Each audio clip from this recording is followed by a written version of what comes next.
Galnet News Digest, 26th of March 3305. We read the news so you don't have to. In this week's news, another pirate in the Rackham ranks.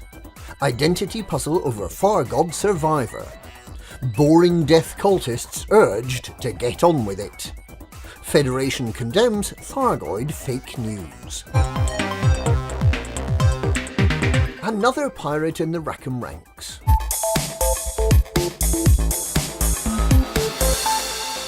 Recently appointed Chief Financial Officer of Rackham Capital Investments, Taja Gavaris, has been declared to be an ex-pirate by the Federal Times. Journalist Brianna Blanco, who revealed the piratical background of Calico Zach Rackham himself, has now revealed that Gavaris headed up a rival pirate organisation and has used blackmail to gain a position within the Rackham organisation. The unexpected and sudden death of previous Chief Financial Officer Aaron Salazar suggests that Gavaris may be making a bid for control of the Rackham Empire by eliminating those faithful to Rackham.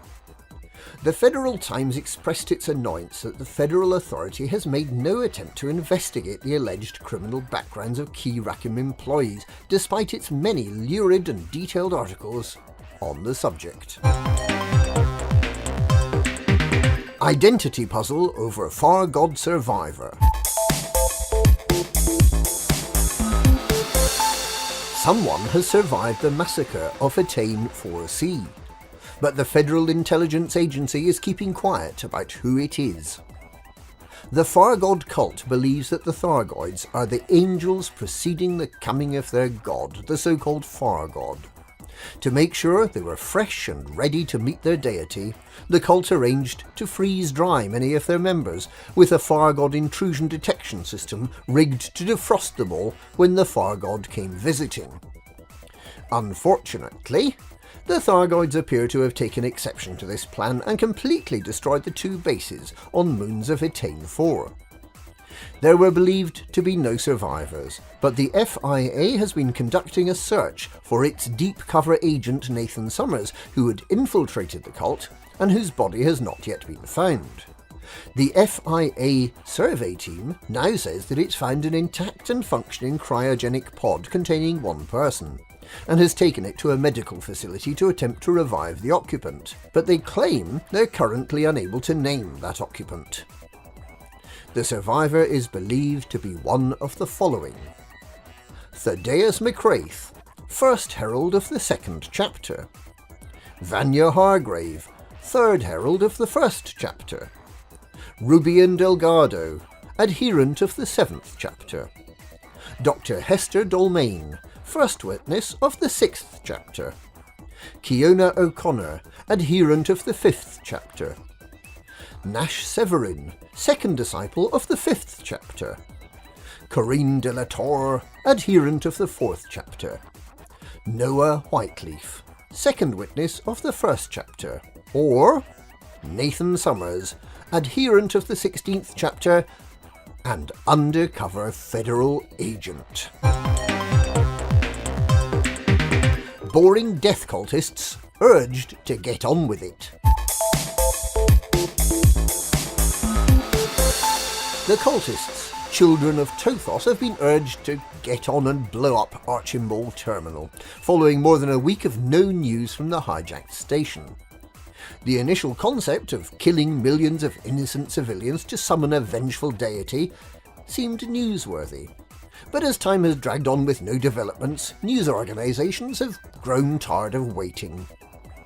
A journalist on the staff of the Imperial Herald explained that in order to stay in the headlines, cult leader Barnabas Cole should be making demands, setting deadlines and murdering hostages. There's only so much you can do to give the story legs if the cult members won't play ball. She suggested that the cult should hire a media consultant, someone that could get the children of Tothos a top story billing on every news bulletin. Alternatively, she said, just get on and blow up the station. Ideally, timed to coincide with the evening news. We'll be right there, ready to cover the coming of Lord Tothis, or, failing that, to show the explosion over and over again in slow motion and run some human interest pieces on the victims. Federation condemns Thargoid fake news. Reports from allegedly trustworthy sources about Thargoid high predictions less than 30 light years from Sol have been condemned by the Federation as fake news. Commander Factabulous posted on social media that he'd been high predicted while attempting to jump to Sol from a system only 27.5 light years away. He included a photograph allegedly showing the high prediction, although experts claim it appears to have been subtly edited and may well have been taken in the Pleiades.